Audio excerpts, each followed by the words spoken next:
Hey guys, welcome back to my channel, or if you're new here, welcome.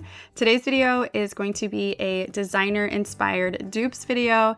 I have 4 different DIYs that I am very excited to share with you. We are just gonna jump right on into it. So for the first DIY, the designer-inspired piece is from Birch Lane.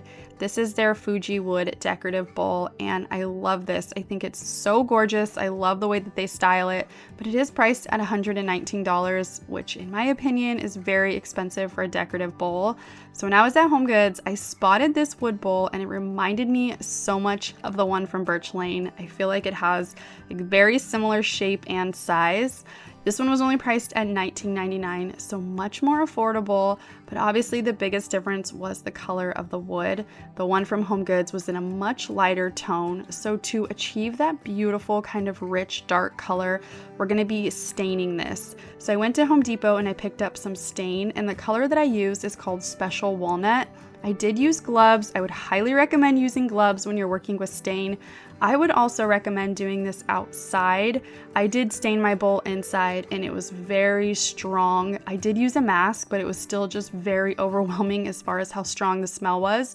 So if you're gonna be doing this, I would recommend doing it outdoors. But this was very simple. I just took a stain rag and basically covered the entire bowl. I did go over each side about 2 times just to make sure that every little crack and groove was completely filled in. And then I just let it sit for about 2 hours.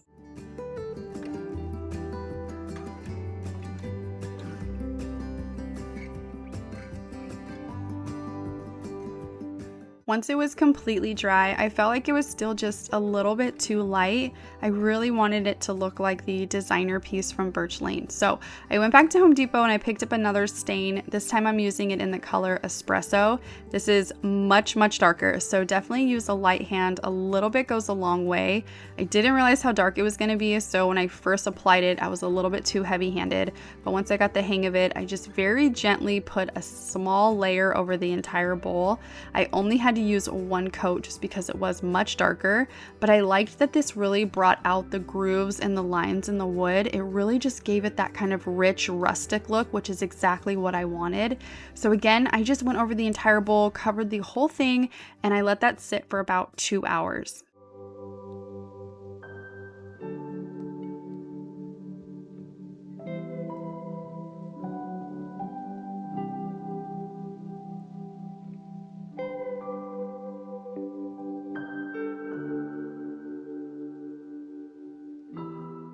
I do intend to only use this bowl as a decorative piece, but because I'm going to be putting it on my kitchen island or my kitchen table, I don't want the seal to rub off on my furniture. So I'm going to seal it with this matte clear seal that I picked up from Home Depot.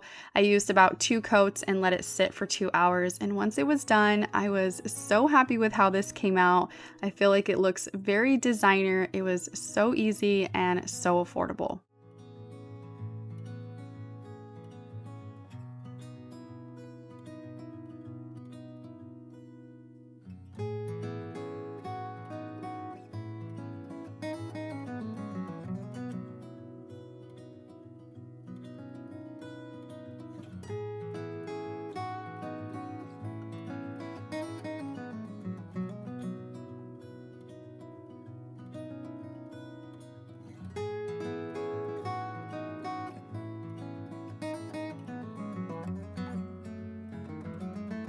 This next DIY is inspired by these beautiful rustic planters that I have been seeing everywhere. I love them. I think they are so gorgeous. They give that old world European charm, and I just can't get enough. However, they can tend to be very expensive, so we're going to try to achieve that, but for a fraction of the price. So I went to Lowe's and I picked up this saucer and planter, and this was only priced at $3.99, so super affordable. And to get that look, we're going to be using some paint. All the paint that I'm using in today's video is from Amazon. This particular brand, the Folk Art, has become one of my favorites. I love the consistency and the texture of it, but I also like the variety of colors that it comes in. They tend to do a lot more pastels, which I personally love. So for the first color, I am using raw sienna, and this is in kind of like a burnt brown with a little bit of a red undertone to it. I'm going to be mixing it with some baking soda, and that's really what's going to give us this thick consistency to help make the planter look a lot more aged. So you just kind of eyeball it, go in a little bit at a time until you get the consistency that you want. I wanted mine to be pretty thick because, again, this is going to be our base that's going to make the planter look nice and chalky and kind of old. So you just go in, cover the entire planter with this, let it dry, and that's really it. That's really all you have to do for the base. Super simple, super affordable.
For the second coat, I'm going in with that same raw sienna color, and I'm mixing it with this mossy meadow green. This green is so perfect for this DIY. It gives that very mossy kind of old aged look. So I just eyeballed it until I got the color that I wanted, and then I mixed it in with some more baking soda because I also wanted this layer to be very thick and textured. So once I had the color and the consistency that I wanted, I just applied it all over the planter.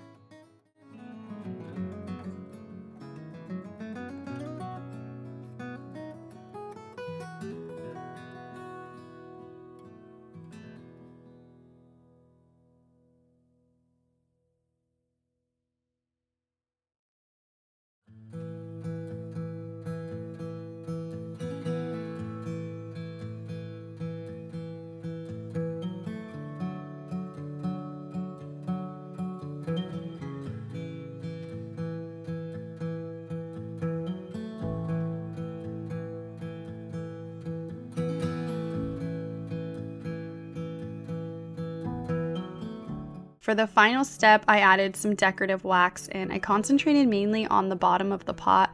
I went pretty heavy-handed on this. This helped to create the illusion that it's been sitting outside in the dirt. It really helped to give that old aged look, and I love how this planter came out. I added a little fern to it, and I thought it was perfect.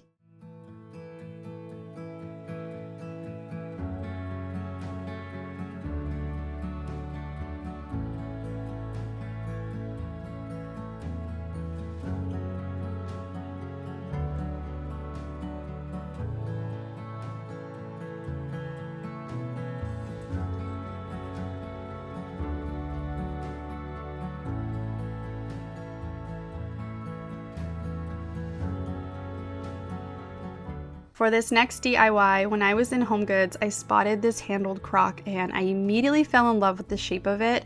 It reminds me of those vintage crocks you see on Etsy that go for hundreds of dollars, and this one was only priced at $24.99, which is super affordable for the size and the shape of it. The only thing that was throwing me off was the color. Even though this is a very pretty blue, it just does not match anything in my home, so I wanted to make it a little bit more unique to my style and a little bit more neutral. So I'm going to be painting it. I'm going in with that same folk art paint, but this is in the color linen. And because I'm going to be covering this entire crock, I'm going to be using a much larger paintbrush.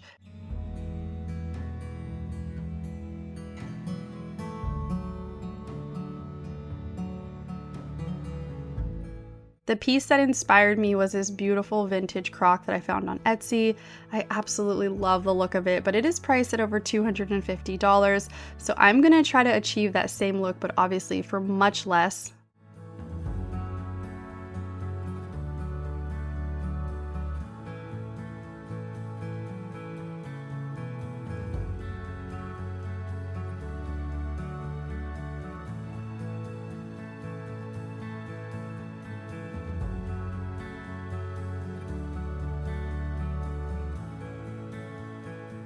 This was a little bit time consuming because I did have to go in and wait for each layer to dry before I can apply another one, because if I went in while it was still wet, it just smeared the paint around. So in total, this took me 4 layers to do to cover the entire vase to not have any blue exposed.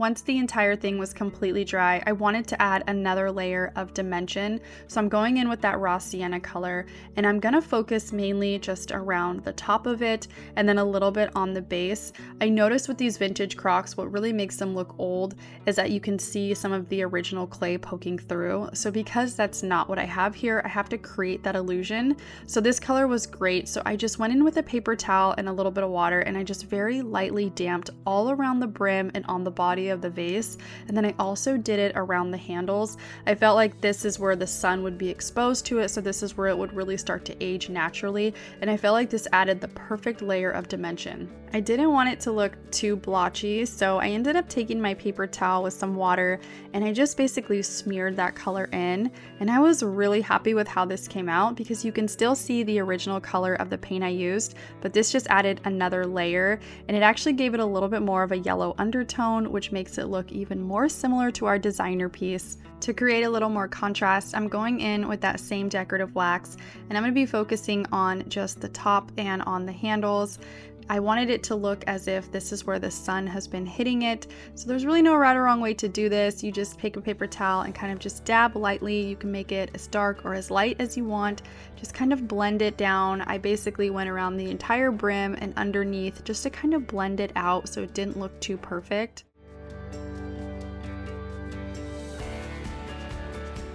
I then went in with a very fine tip paintbrush and just created this line across the top and on the handles. I noticed on the vintage piece that you can see this very distinct line across the very top of it. So I wanted to create that same look.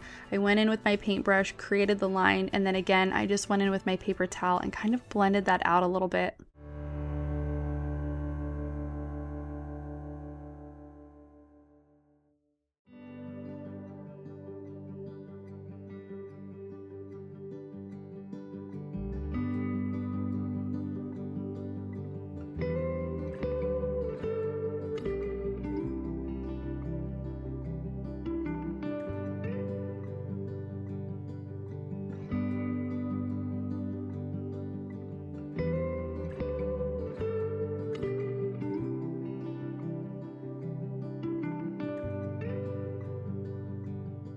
I also noticed that the vintage piece had these little dots all over it, so to create that same look, I'm going in with that very small fine tip paintbrush and just creating these very faint little dots.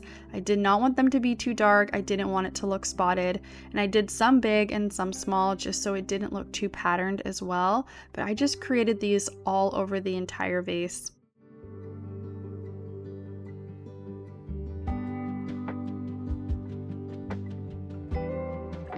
For the final step, I wanted to give this a glossy finish, so I am going in with this high gloss spray paint that I picked up from Home Depot. This took about 4 coats in total to make it as shiny as I wanted. I let it dry for a couple hours and I was super happy with how this came out. This matches my style so much better and I love it.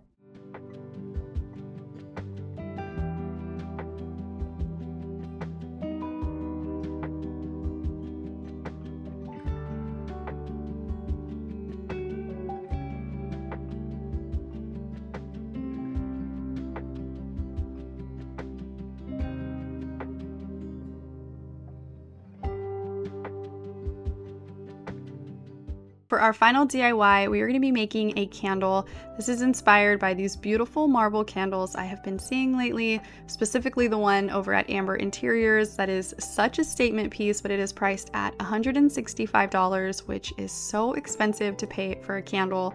When I was at World Market, I saw this little marble dish and I thought it would be perfect to use as a candle holder. It was only $16.99 and I loved the marbling of it. I just melted down a candle that I already had. You can use any candle of your choice. I'm going to be using one of these wood burning wicks that I picked up from Michael's, and this is the one that gives that crackling sound.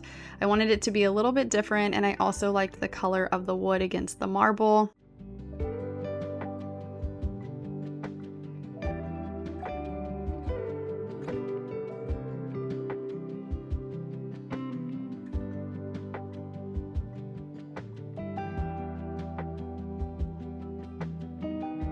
I tried to dip it in the wax and use that to hold in place, but because this was a little bit heavier, I should have hot glue gunned it, because once I started pouring my wax, it did move around a little bit. Luckily, I was able to hold it in place until it dried, so it did come out straight. But this was super simple and I love the way that it came out. I think it's such a statement piece. You guys will have to let me know which DIY was your favorite. Thank you so much for watching, and I will see you guys in my next video.